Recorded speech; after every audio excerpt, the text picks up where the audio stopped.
کوشش کی تھی، ہوا میں اڑ کر غریب نواز کو نیچا دکھانا چاہا، غریب نواز کو ضرورت نہیں پڑی، جو کام غریب نواز کو کرنا چاہیے تھا ان کی جوتی نے کر لیا۔ محترم دوستو، السلام علیکم ورحمۃ اللہ وبرکاتہ۔ امید کرتا ہوں آپ حضرات خیر و عافیت سے ہوں گے۔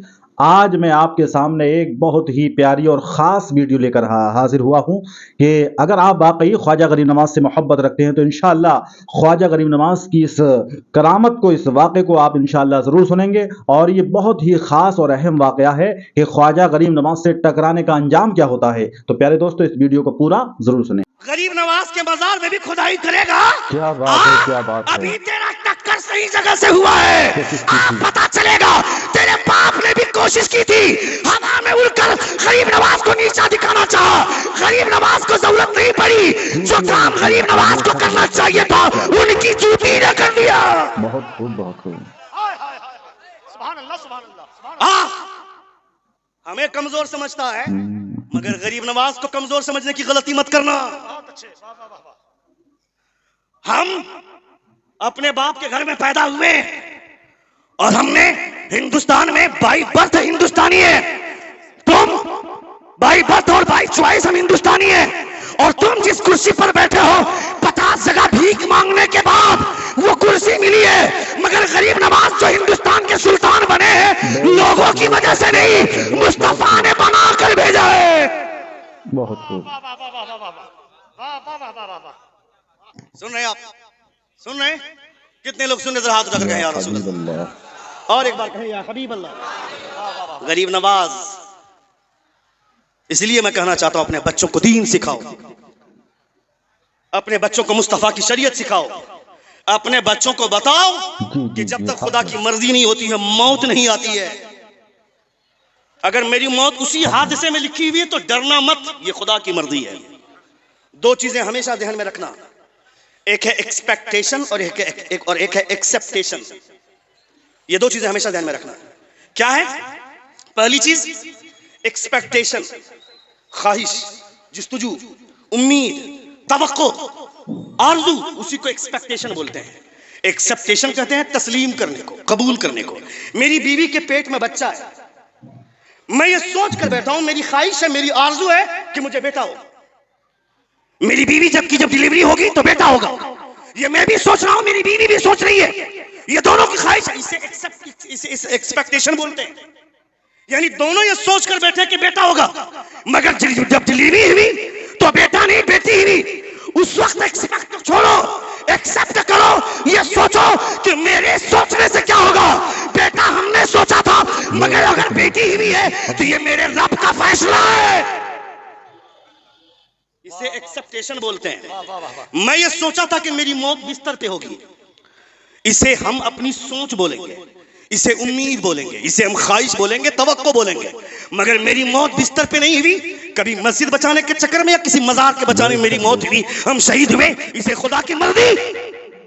زور سے بولیں، زور سے بولیں، اسے خدا کی مرضی بولتے ہیں۔ 100 سے زیادہ جنگیں لڑی حضرت خالد بن ولید نے، مگر ان کو موت بستر پہ آتی ہے۔ مگر کیا مطلب؟ جنگ کی وجہ سے موت ہو کوئی ضروری نہیں ہے، خدا کا جو فیصلہ ہوتا ہے اسی فیصلے کے مطابق موت ہوتی ہے۔ حضرت علی سے کسی نے پوچھا کہ آپ باڈی گارڈ کیوں نہیں رکھتے، اتنے دشمن ہیں آپ کے؟ حضرت علی نے فرمایا کس نے کہا میرا باڈی گارڈ ہے؟ کہا کون ہے؟ کہا میرا باڈی گارڈ میری موت ہے۔ زور سے، زور سے کہا میرا باڈی گارڈ میری موت ہے۔ جب تک موت کا وقت نہیں آئے گا یہ موت کسی کو میرے قریب بھی منڈلانے نہیں دے گی، اور جب وقت آئے گا تو یہ موت سب سے پہلے مجھے گلے لگائے گی۔ ہمارے علماء کیا فرماتے ہیں؟ زندگی بھی اللہ کی نعمت ہے، موت بھی اللہ کی نعمت ہے، اس لیے موت کی تمنا کرنے کے اوپر حضور نے پابندی لگائی ہے کہ موت کی تمنا نہ کرنا۔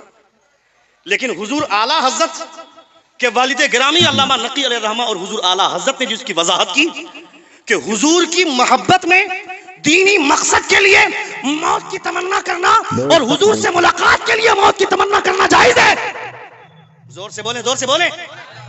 یہ کہنا، یہ آرزو کرنا کہ مسجد بچاتے بچاتے میری موت ہو جائے مگر مسجد بچ جائے، اس خیال سے موت کی تمنا کرنا جائز ہے۔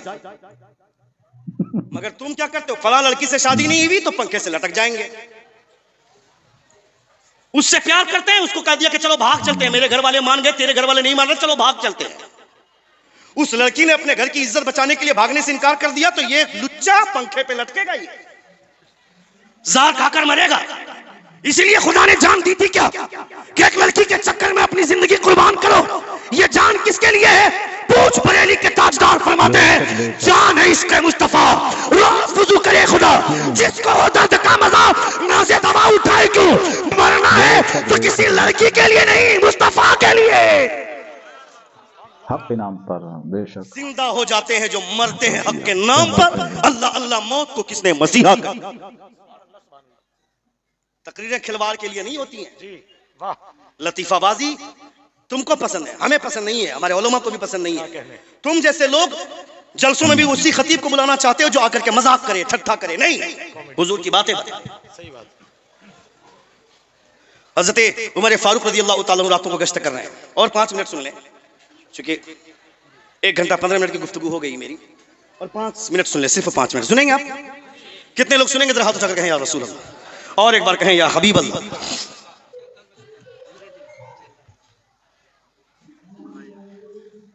اگر وہ واقعی سبحان اللہ میری بات سننے کے بعد, تو دیٹ آئی شوڈ ایکسپٹ. لیکن اگر وہ مذاق اڑانے کے لیے, تو نہایت ہی بڑی بدتمیزی ہے. سن لیا, یہ حضور کی محفل ہے, یا ایک ذرا سی بے راہ روی نہ مجھے پسند ہے, نہ ان علماء کو پسند ہے, نہ مصطفیٰ کو پسند ہے. یا ادب کے ساتھ بیٹھے ہیں اور حضور کی باتیں سنیں, حضور کے غلاموں کی باتیں سنیں, تب آپ کو اچھا لگے گا. حضرت عمر راتوں کو گشت کر رہے ہیں, سنیے گا. گشت کرنے کے دوران ایک آواز سنی آپ نے. آواز کا سنتے کہ خاتون بولتی ہے کہ بچے اگر رو رہے ہیں تو دودھ میں پانی ملا کر بچوں کو پلا دو, بچے سو جائیں گے. دوسری خاتون بولتی ہے نہیں, دودھ میں پانی ملانے سے حضرت عمر نے منع فرمایا ہے, دودھ میں پانی نہیں ملا سکتی. دوسری خاتون بولتی ہے یہاں کون عمر آ رہا, یہاں عمر دیکھنے تھوڑے آ رہا. وہ خاتون بولتی ہے عمر نہیں آ رہا ہے تو کیا ہوا, عمر نہیں دیکھ رہا تو کیا ہوا, عمر کو پیدا کرنے والا خدا دیکھ رہا ہے. زور سے بولنا تھا, خدا دیکھ رہا ہے. عمر نہیں دیکھ رہا تو کیا ہوا, عمر کو پیدا کرنے والا خدا دیکھ رہا ہے. یہ پوری گفتگو حضرت عمر سنے. سننے کے بعد رات کو چلے آئے, صبح اپنے وزیر کو بھیجا اور کہا جاؤ پتہ کرو کہ وہ خاتون کون تھی جو دودھ میں پانی ملانے کی بات کر رہی تھی, اور وہ خاتون کون تھی جو یہ بول رہی تھی کہ عمر نہیں دیکھ رہا تو کیا ہوا, عمر کو پیدا کرنے والا خدا دیکھ رہا ہے. وہ وزیر گئے, پتہ لگا کر پتہ چلا کہ وہ ایک بوڑھی عورت ہے اس گھر میں جو یہ بول رہی تھی کہ بچوں کو دودھ میں پانی ملا کر بچوں کو پلا دو, یہاں عمر دیکھنے نہیں آ رہا. اسی کی ایک جوان بیٹی ہے جو ابھی تک کنواری ہے, وہ یہ بول رہی تھی کہ عمر نہیں دیکھ رہا تھا, کیا ہوا, عمر کا خدا دیکھ رہا ہے. حضرت عمر نے اپنا تمام بیٹوں کو بلایا, لائن میں کھڑا کر دیا اور کہا تم میں سے کون اس لڑکی سے شادی کرنا چاہتا ہے. زور سے بولے, تم کو گوری چمڑی چاہیے, کیا کرے گا, اس کا گال دھو کر پیے گا نا, کیا ہنسو مت, تم کو گوری چمڑی چاہیے, چاہے اس لڑکی کا کیریکٹر کتنا ہی بدکاری کی طرف مائل ہو. نہیں, اس کی پرواہ مت کرنا, یہ سوچنا لڑکی خوبصورت ہو یا نہ ہو مگر حضور کی سنتوں کی پابند ہو. یہ تمہاری سوچ ہونی چاہیے, یہ تمہارا خیال ہونا چاہیے. ایک بیٹے نے کہا کہ میں شادی کرنے کے لیے تیار ہوں. حضرت عمر نے پیغام بھیجا. کون سی بات سن لی تھی حضرت عمر نے, کوئی بہت بڑی بات نہیں تھی یہ, مگر جب بزرگوں کی نظر کسی ایک بات پر پڑتی ہے تو وہ ایک بات کہاں سے کہاں تک پہنچا دیتی ہے آپ کو اندازہ نہیں ہے.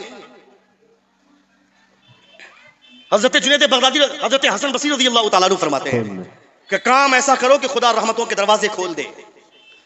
ایک بوڑھی عورت اس راستے سے گزر رہی تھی, کہا حسن کیا خدا کا ایسا بھی کوئی دروازہ ہے جو کھلا ہوا نہیں رہتا ہے؟ خدا کی رحمتوں کے دروازے کھلے رہتے ہیں, اس کا دروازہ بند کب ہوتا ہے؟ یہ جملہ سنتے ہیں بے ہوش ہو جاتے ہیں. ایک جملے پورے ضمیر کو جھنجھوڑ دیتے ہیں.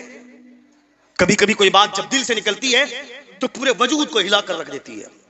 ایک جملہ تھا صرف, عمر نہیں دیکھ رہا تو کیا ہوا, عمر کا خدا دیکھ رہا ہے.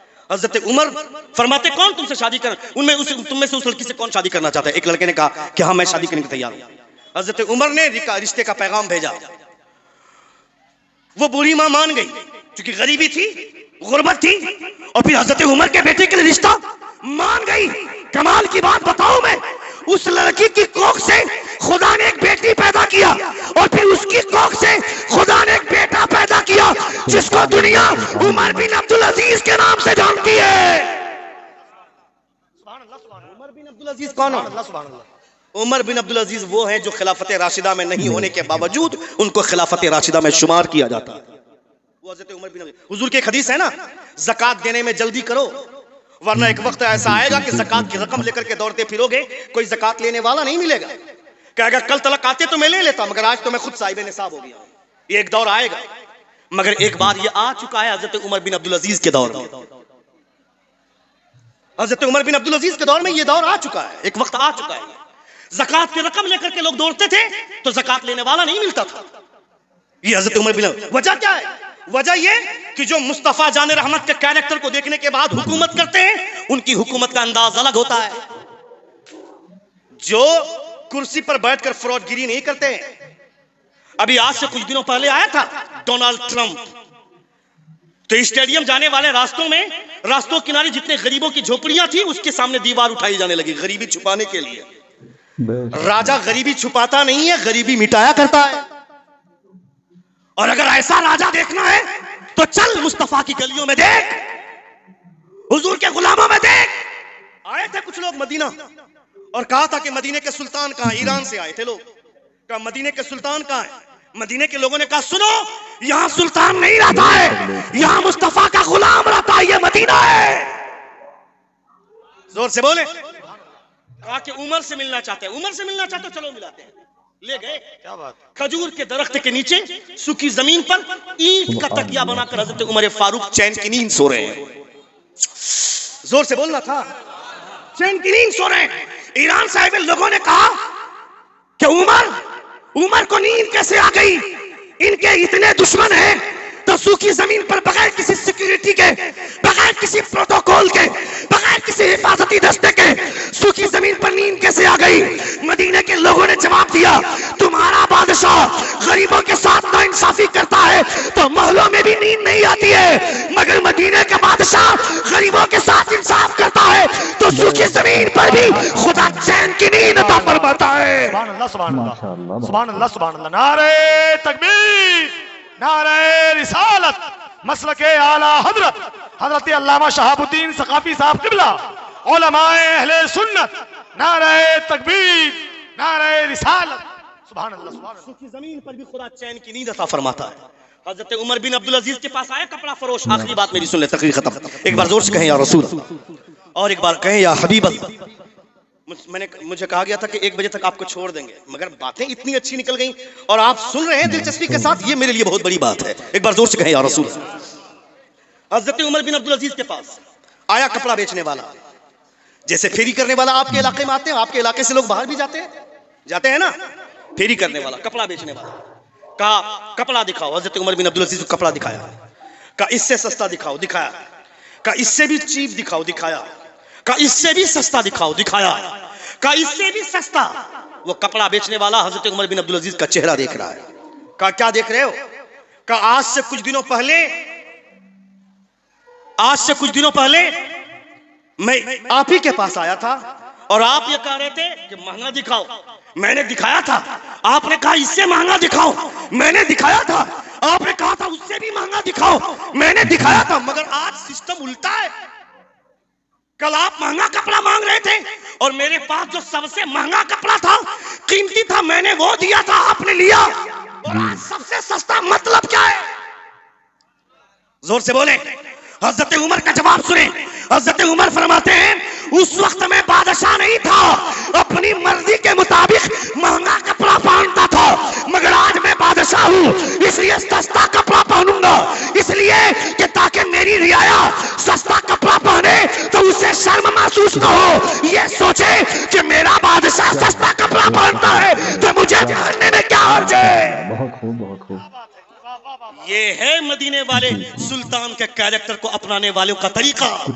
مالک کونین ہیں، کو پاس کچھ رکھتے نہیں، دو جہاں کی نعمتیں ہیں ان کے خالی ہاتھ میں. حضور کا ہاتھ خالی ہے، مگر جب مصطفیٰ نوازنا چاہیں تو کائنات کا خزانہ حضور نواز دیں. وہ میرے مصطفیٰ ہیں. زندگی نے پھر کبھی وفا کی تو انشاءاللہ تعالی گفتگو ہوگی. ہمارے بولنے میں یا آپ کے سننے میں کوئی غلطی ہوئی ہو، سبھی حضرات ہمارے ساتھ مل کر بآواز بلند توبہ استغفار پڑھیں۔ استغفر اللہ ربی من کل ذنب واتوب الیہ، زور سے کلمہ شہادت پڑھیے، اشہد ان لا الہ الا اللہ واشہد ان محمدا عبدہ ورسولہ۔ السلام علیکم ورحمۃ اللہ وبرکاتہ۔ سبحان اللہ، نظر سے مجھ کو کیا پلا کے چھوڑ دیا۔